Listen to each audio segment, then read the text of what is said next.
você já ouviu falar em medicina regenerativa? A clonagem da ovelha Dolly há 25 anos foi o marco inicial de uma revolução científica que abriu oportunidades infinitas para a biologia e principalmente para esta nova área da ciência. As terapias que envolvem regeneração tecidual vêm ganhando espaço na prática médica por permitir o tratamento de lesões e doenças degenerativas, por exemplo, sem necessidade de cirurgias e intervenções agressivas. No Viver Melhor de hoje, conversaremos com especialistas para entender mais sobre esse ramo promissor da ciência. E vamos começar conhecendo um pouco mais sobre terapias celulares. O transplante de medula óssea foi a primeira terapia celular reconhecida formalmente pelo Conselho Federal de Medicina Brasileiro. Ele é um tipo de tratamento proposto para algumas doenças que afetam as células do sangue, como os linfomas e as leucemias. Muitas vezes são a última esperança para pacientes como Daniel, que hoje tem 2 anos de idade. Como pai de primeira viagem, eu nunca tinha ouvido falar assim de sintomas de leucemia. E os sintomas da leucemia infantil, eles são muito parecidos com os sintomas dessas viroses comuns da infância. O Daniel, ele teve assim um cansaço. Esse foi o sintoma que mais chamou a nossa atenção. Disposição, ele não queria brincar, ele estava dormindo mais, mamando mais. Desconfiando de uma virose, Tísia levou o filho de pouco mais de 1 ano de idade a uma pediatra.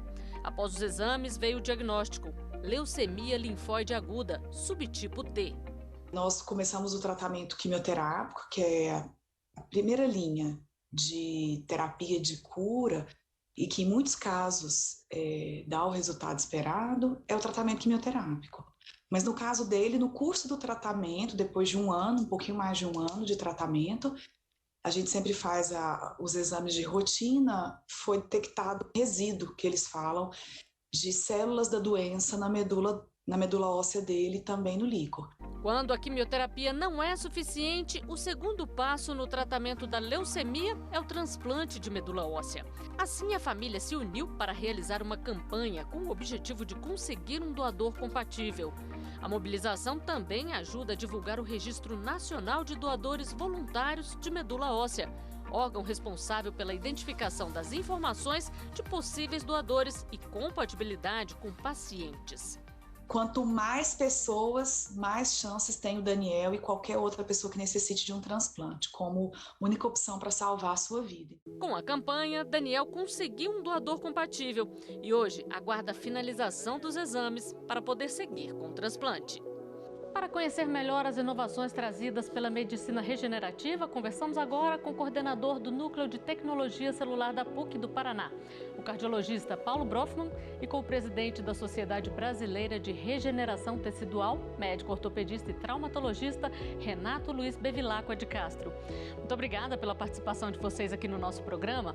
Doutor Renato, gostaria que o senhor começasse explicando para a gente o que é a medicina regenerativa, que é uma área bem ampla, não é mesmo? Olá, Flávia, prazer estar aqui com vocês, obrigado pelo convite, prazer estar aqui com o Dr. Paulo.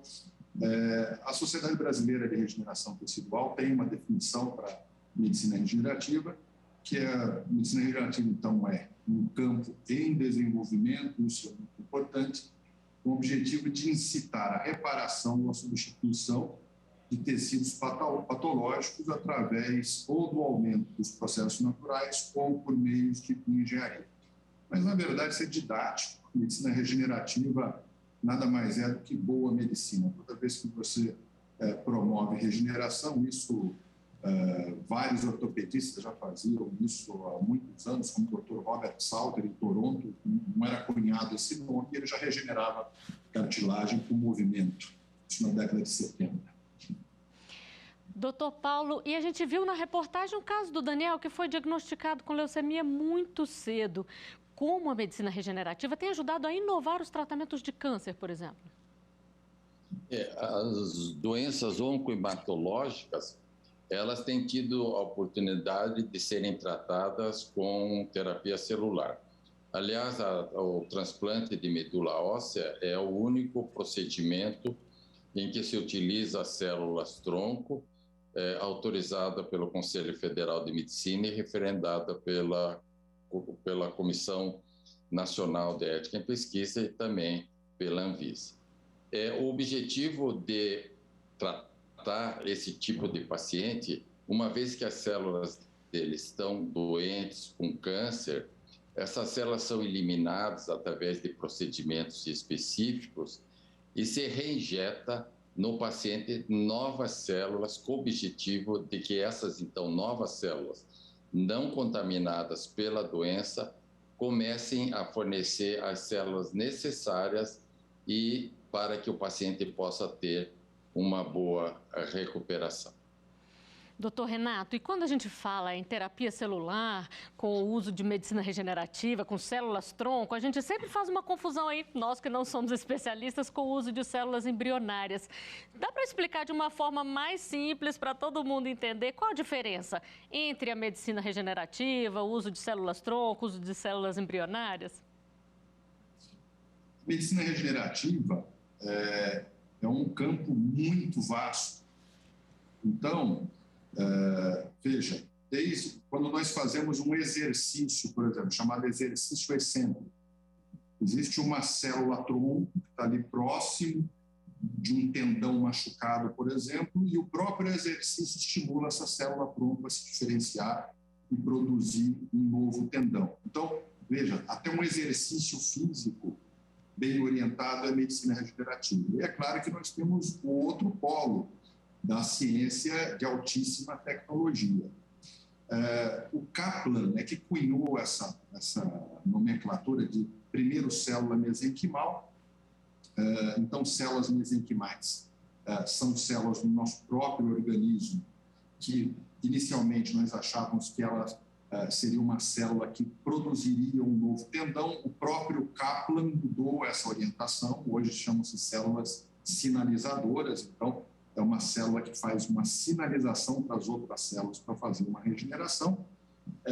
E as células embrionárias, hoje, cada vez mais diminui o espectro de atenção para a célula embrionária em medicina regenerativa, porque no início, realmente, as células embrionárias eram células pluripotentes que acreditava-se que ela seria muito importante para o desenvolvimento desses tecidos, principalmente para preenchimento de scaffolds, de andaimes, né? Então, está faltando um pedaço, por exemplo, da cartilagem, você faz um andaimezinho, completa aquilo com células tronco para formar um novo tecido. Hoje nós sabemos que a célula embrionária não é necessária, nós temos outras fontes, como, por exemplo, as células mesenquimais ou células-tronco do próprio indivíduo, que pode ser retirado da gordura, pode ser retirado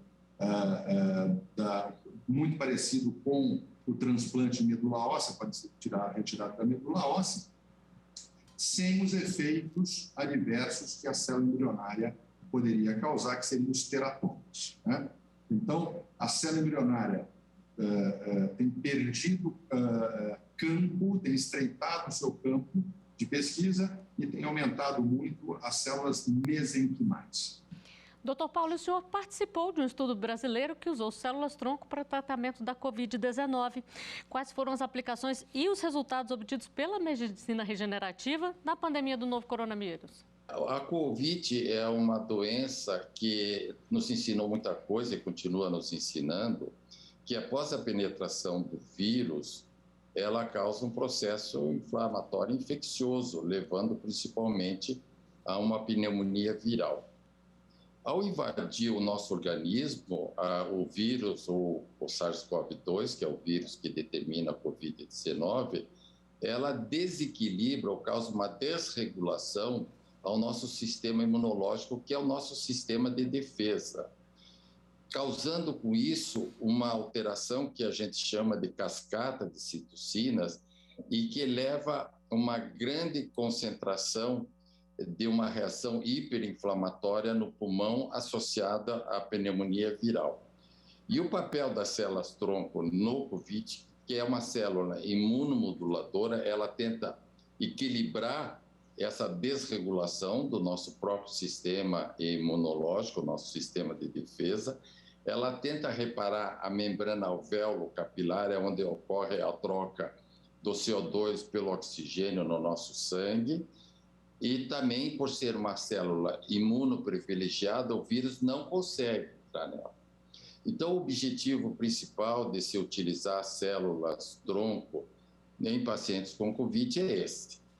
É você inibir essa cascata de citocinas, tentando diminuir essa desregulação do nosso sistema de defesa, reparando a membrana alvéolo-capilar e protegendo as outras células para que o vírus também não tenha uma comunicação, uma contaminação generalizada. Doutor Renato, e quando a gente fala de Sistema Único de Saúde, a medicina regenerativa já é uma realidade? O que está disponível para a população de modo geral em termos de tratamentos? Deveria ser. A nossa preocupação aqui no Brasil é exatamente incluir esses tratamentos no Sistema Único de Saúde. Então, nós estamos produzindo, já estou até adiantando para vocês um movimento médico brasileiro que está acontecendo no momento. Nós, juntos com outras instituições, como, por exemplo, o Colégio Brasileiro de Acupuntura e mais outras instituições, nós vamos fazer um simpósio agora em julho, exatamente sobre tratamentos de baixo impacto econômico-financeiro de medicina regenerativa para inclusão no SUS. Nosso foco é PRP, não exatamente o PRP comercial, mas o PRP que pode ser produzido pelo médico, a orientação de exercícios e acupuntura. Então, nós esperamos muito ter o apoio da Conitec e do Ministério da Saúde para começarmos, pelo menos, a discutir terapias com baixo impacto econômico-financeiro, com efetividade, segurança e já com evidências do tipo 1 para a inclusão do SUS. Bom, nós vamos fazer uma pausa na nossa conversa. O Viver Melhor faz um breve intervalo. No próximo bloco, vamos conferir os avanços nas pesquisas com células-tronco para o tratamento de lesões na medula espinhal.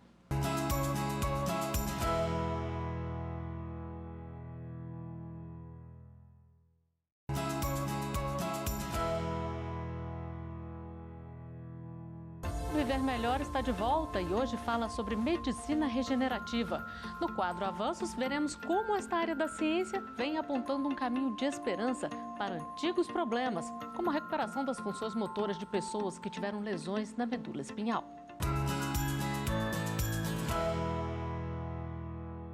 Pesquisadores da Universidade de Yale, nos Estados Unidos, e da Universidade de Medicina de Sapporo, no Japão, chegaram a resultados promissores em um experimento com células-tronco para reparar lesões na medula espinhal. Os pacientes que participaram do estudo sofreram lesões não penetrantes por quedas ou pequenos traumas. Os sintomas envolviam perdas de algumas funções motoras. Com uma injeção intravenosa de células-tronco derivadas da medula óssea dos próprios participantes, eles observaram uma melhoria significativa na restauração de algumas dessas funções. Embora os resultados sejam um avanço no conhecimento da área, o médico e pesquisador do Instituto de Biofísica da Universidade Federal do Rio de Janeiro, Antônio Carlos de Carvalho, ressalta que ainda é necessário mais pesquisa na área para comprovar a eficácia desse tipo de tratamento. Esses ensaios, eles então são ensaios que a gente chama de fase 1 ou fase 2, tá? Eles não têm, não são desenhados para demonstrar eficácia. Eles são muito mais estudos que são desenhados para mostrar que o procedimento é factível e é seguro para os pacientes, tá? Mas não tem como você demonstrar eficácia num estudo desse com um número pequeno de pacientes, como foi feito. Ele lembra que pesquisa semelhante realizada no Brasil em 2014 também apontava para a viabilidade do tratamento com células-tronco em lesões na medula espinhal. Por outro lado, eu também não quero diminuir os ganhos que alguns desses pacientes obtiveram. Por exemplo, aqui no Brasil, o estudo feito lá na Bahia mostrou que alguns desses pacientes adquiriram um controle, melhoraram muito o controle esfinctérico. E, portanto, né, isso para um paciente que antes tinha que, né, não tinha o controle dos esfíncteres, em termos de qualidade de vida, um ganho muito grande. Embora a reparação de danos na medula espinhal ainda esteja no campo das pesquisas, no dia a dia, a medicina regenerativa já possibilita avanços nos tratamentos ortopédicos para lesões de cartilagem e artrose no joelho, por exemplo. De acordo com o ortopedista Fabiano Kupczyk, nos últimos anos houve um aumento de pacientes jovens com esse tipo de reclamação. E quando elas aparecem cedo, as cirurgias de prótese não são a melhor opção. Então, isso motivou a ciência, a medicina e nossas pesquisas a ter terapias que, em primeiro lugar, aliviasse os sintomas, a dor, procure retardar também a progressão da artrose, né, nesses pacientes que são jovens e muito ativos.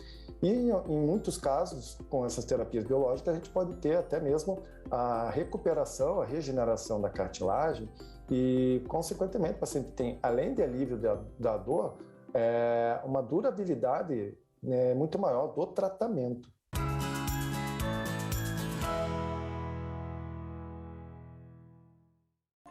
De volta ao estúdio e ao nosso bate-papo com o coordenador do Núcleo de Tecnologia Celular da PUC do Paraná, o cardiologista Paulo Brofman, e com o presidente da Sociedade Brasileira de Regeneração Tecidual, médico ortopedista e traumatologista Renato Luiz Bevilacqua de Castro. Doutor Renato, a ortopedia é uma das áreas que mais usam aí a medicina regenerativa no dia a dia. Quando recorrer a esse tipo de tratamento? Como é o procedimento e quanto tempo aí demora para ter um resultado? Ok. Primeiro, nós precisamos pensar que só existe medicina regenerativa porque nós temos que beneficiar o paciente. Então, estudar medicina regenerativa é muito gostoso para quem gosta de ciência, né? Mas nós temos que ter em mente que o paciente que nos procura, ele tem uma expectativa. E quando ele vê, por exemplo, o Prêmio Nobel de Medicina, Yamanaka, em 2012, conseguiu pegar uma célula madura, transformar uma célula mesenquimal, e atrás disso vem uma quantidade muito grande de informações que podem levar a uma falsa expectativa do que o paciente vai atingir no seu tratamento. Nós temos uma preocupação muito grande sobre isso na SBRT. Tanto que, no ano passado, o nosso grupo publicou vários trabalhos, mas 2 trabalhos que nós publicamos eu achei de uma importância muito grande, porque os 2 trabalhos estavam em lados opostos dessa filosofia de o que oferecer para o paciente. Então, um dos trabalhos que nós fizemos, nós já sabemos que a artrose do joelho, que é uma doença muito incidente, nos pacientes com mais idade, acima dos 40 anos, o PRP já é nível 1 de evidência desde 2016, melhora a dor. Mas nós tínhamos uma dúvida se aquele paciente que é o Kellgren-Lawrence C4, o que é isso? Aquele joelho que acabou, é o último grau de artrose do joelho. Será que nós podemos oferecer esse tratamento também para esse paciente? Porque ele já está com uma prótese marcada. Então, nós fizemos um trabalho que nós comparamos um grupo com artrose mais leve com um grupo com artrose muito avançada. E, para nossa surpresa, os 2 grupos tiveram uma melhora muito grande no índice GOMAC, que é um índice de satisfação do joelho, mas nenhum dos grupos conseguiu refazer a cartilagem. Ou seja, o que nós podemos oferecer para o paciente? Que mesmo numa artrose muito grave, o tratamento com PRP vai melhorar a dor e a função. E quanto? Mais ou menos 70% da dor. Por quanto tempo? O nosso segmento foi de mais de 400 dias, mas a nossa estatística mostrou que isso é seguro durante 12 meses. Por outro lado, nós publicamos um outro trabalho. Existe uma patologia muito prevalente na população e também muito incidente em pessoas acima de 40 anos, que são as futuras parciais de um tendão que chama supraespinhal. Esse tendão, quando rompe ele, até antes de existir o PRP como terapêutica, o tratamento era cirúrgico, e é uma cirurgia que é com anestesia geral, tem que diminuir um pouco a pressão arterial do paciente. Então, em pacientes idosos, a cada 200 pacientes, um poderia até ter uma complicação de óbito durante a cirurgia.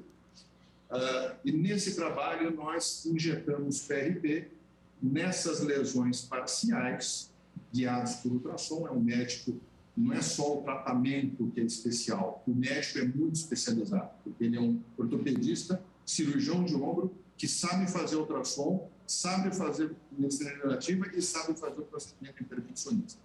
Então, guiado por ultrassom, nós fizemos, e as lesões até 1 centímetro, nós tivemos cicatrização. E essa cicatrização foi medida por um outro ultrassonografista de 78% dos casos, ou seja, 78% dos pacientes não precisaram operar. Então, para esse paciente, eu posso oferecer, dentro da expectativa dele, que ele vai melhorar a dor, vai melhorar a função, e se a lesão for parcial, menor que 1 centímetro, ele tem mais de 70% de cura. Já para a artrose do joelho, eu não posso oferecer a cura, eu só posso oferecer a melhora da dor e da função e, no máximo, o retardo da doença. Não é correto dizer que eu vou devolver a cartilagem. Pois é, doutor Renato, existe a possibilidade de congelar células-tronco do cordão umbilical. Quando é que esse procedimento vale a pena? Nós temos uma coisa chamada evidência médica, que é a quantidade de trabalhos que nós temos. Então, por exemplo, dados de PRP. Nós temos no PubMed mais 7.000 artigos sobre PRP. Sobre células-tronco, por exemplo, a gente tem uma quantidade muito menor. Então, a própria ciência vai nos balizar o que nós podemos oferecer. A célula-tronco do cordão umbilical, houve uma febre muito grande sobre esse congelamento, tinha muita gente congelando o cérebro, mas nós temos outras fontes de célula. Pode tirar a célula da medula, pode tirar a célula da gordura e fazer e cultivar essa célula também. E nenhum deles ainda tem um nível de evidência tão bom quanto o plasma rico em plaquetas ou como um ácido hialurônico, né? A recomendação de guardar ou não essa célula, eu acho que é uma atitude de responsabilidade do paciente, uma vez explicado pelo médico quais são os potenciais da terapia, que serão futuros, e do próprio colega em oferecer esse tipo de serviço, né? Não vejo hoje esse tipo de tratamento com uma necessidade de ser oferecida, por exemplo, no serviço público.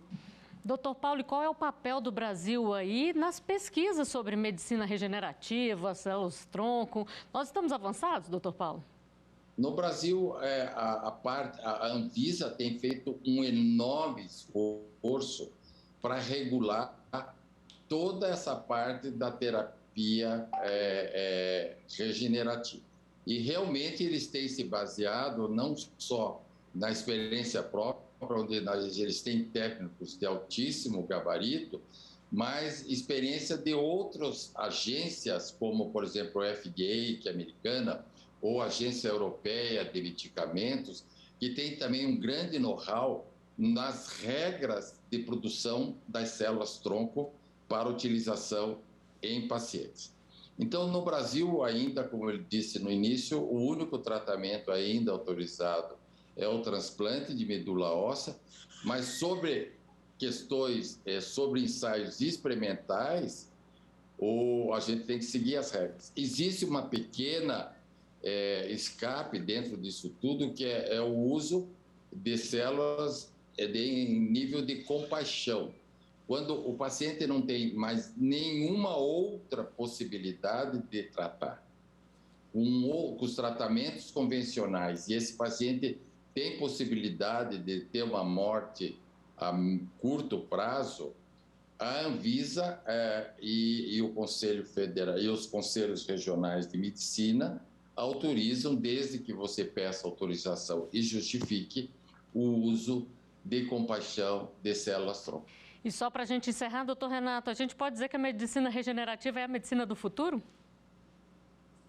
Eu não tenho nenhuma dúvida, mas veja bem, não porque uma nova medicina que começou na década de 90 ou da década de 50, quando foi o primeiro transplante de rim, veio uma nova medicina que é o futuro.